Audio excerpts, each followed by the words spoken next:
Hello everybody and welcome back to the F1 My Team Career Mode with me, Dan, and the Radiant Racing team.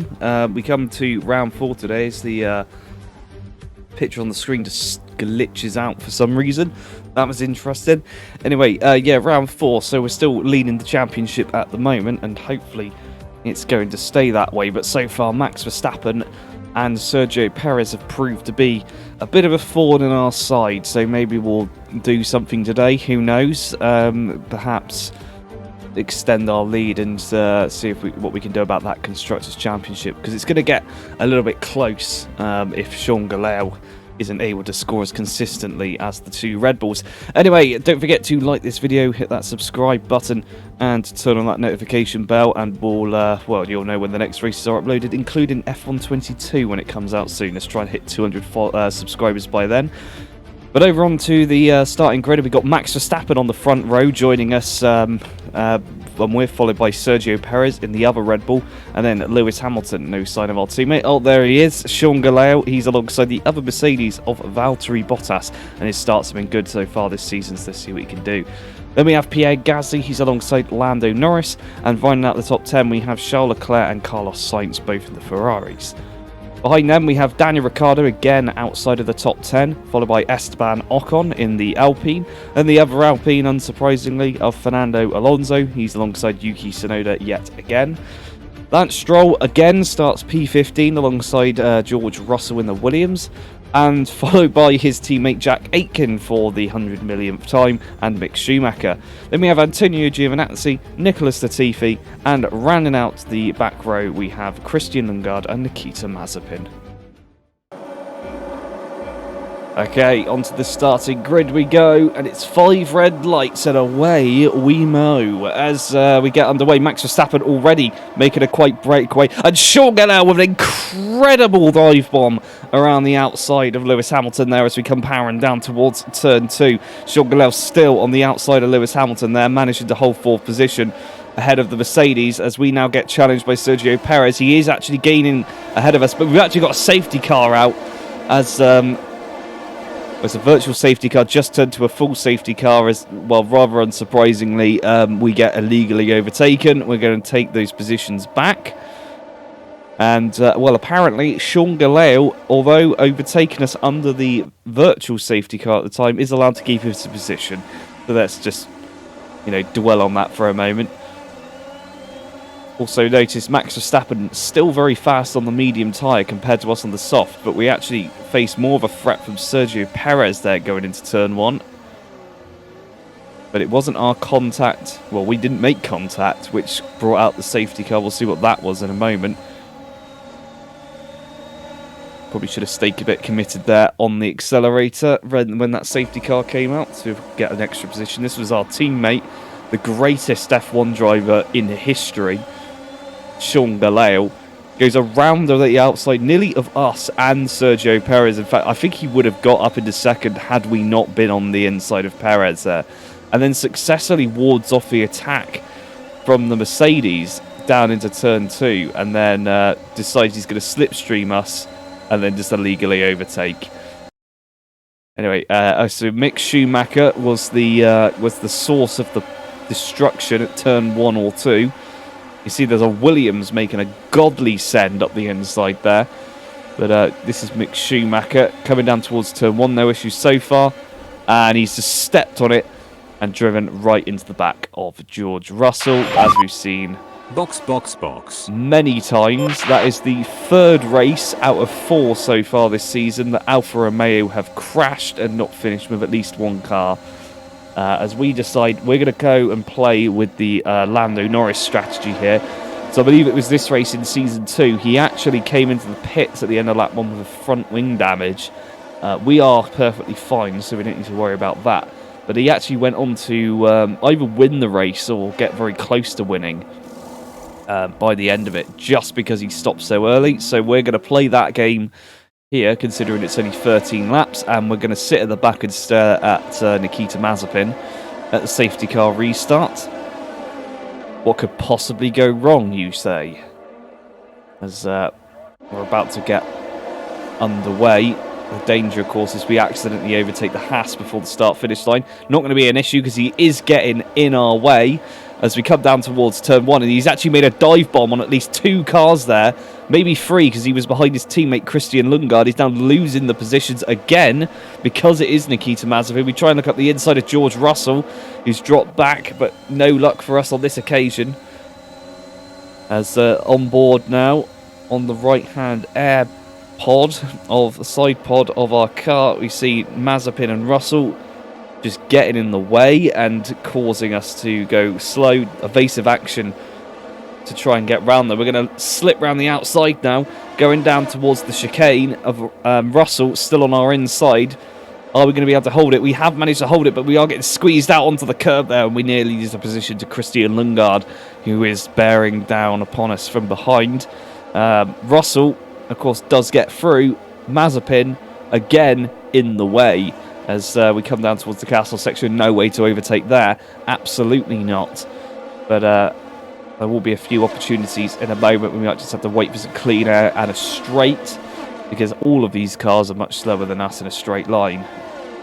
As we come down towards the famous section where Sebastian Vettel decided to get mad, bro, and crash into Lewis Hamilton. Coming down onto the back straight. Mazepin already looking weak now with our much fresher tyres on, weaving all over the place there. We may even dink the wall trying to get past him as he puts the squeeze on us, and then we decide to return the favour by cutting across the front of his car. And we do get the position. There's a lot of activity in the pit lane as well, as the safety car did manage to hold up everybody until they needed to come in, which means that we've actually gained some extra positions there. Anyway, let's go on board the overtake on Mazepin.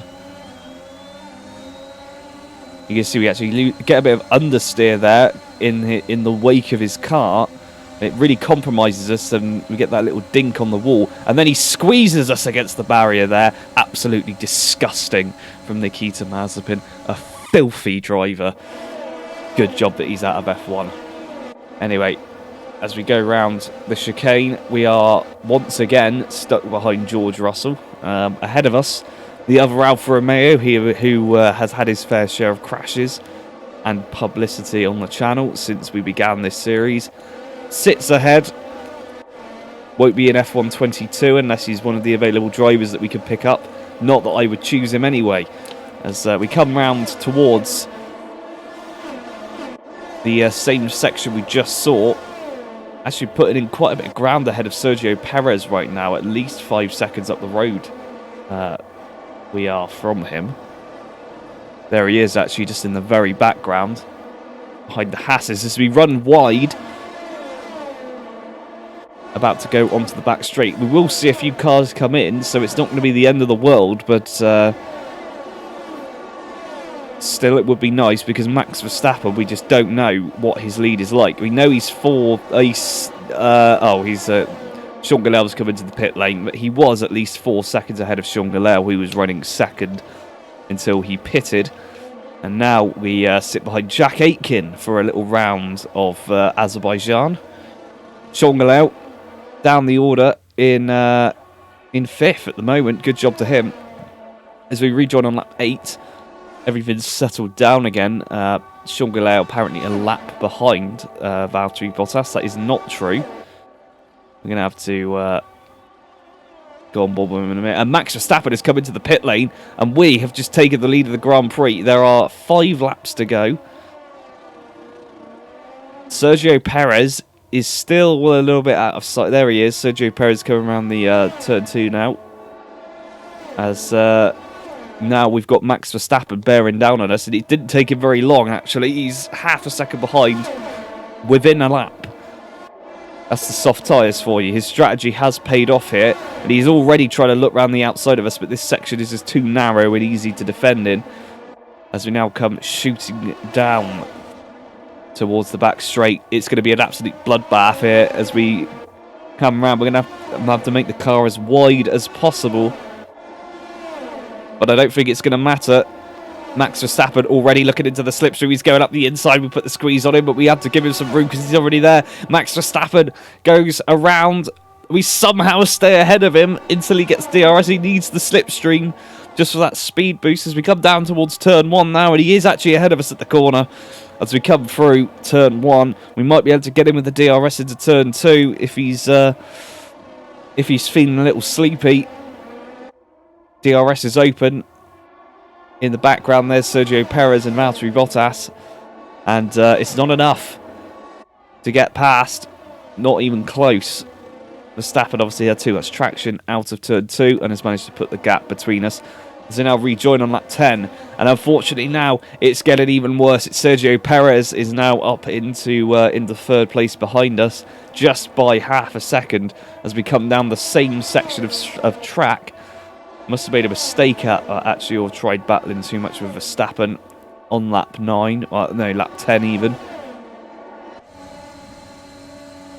As we ride on board the other side pod, I can hear Perez somewhere. He might be on our right hand side. He is about to go, yeah, there he is alongside as we go into turn 1. There's still 3 laps to go of this, and we've had to slot in behind Sergio Perez, but we might be able to get him here given that we're on the medium tyres as well, although ours are about 10 laps old now.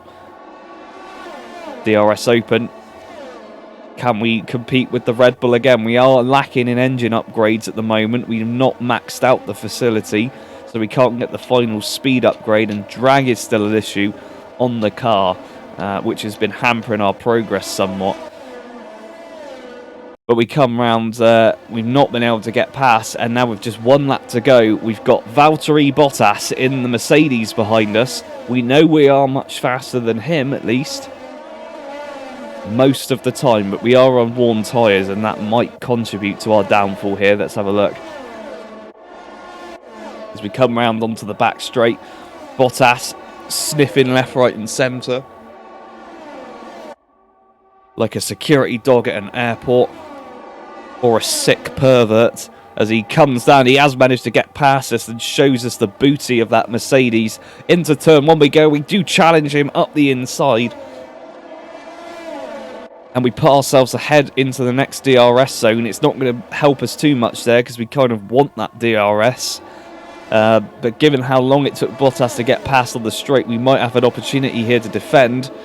As I just see Sean Galel in the background currently covering Lando Norris. Although our car is incredibly fast in a straight line, we don't necessarily need the DRS to defend from a lot of the cars in terms of straight line speed, as we've seen already.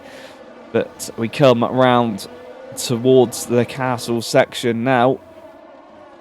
Clearly compromised because Galel is already catching up, or perhaps we're backing him up. Backing up Bottas into Galel to give him a fighting chance here. To pick up 5th place and secure it. He's almost within a second. Perez now just too far ahead to worry about, so we're just going to have to worry about the defence from behind both cars. Coming down towards the final few corners now. Sean Galel within half a second of Bottas. Perhaps we could bring him up into P4 and secure some extra points. As we go wide there, Bottas looks around the outside as we come into the twisty straight. We're side by side. He has just run out of deployment as well, so he's been going too hard for the rest of the lap. He is going to get DRS though as we come round. It's free battling for 3rd place as we come down to the finish line. And Sean Galel, he's still in the slipstream. He's going to go round the outside of Bottas to the line, and he's not quite done it there.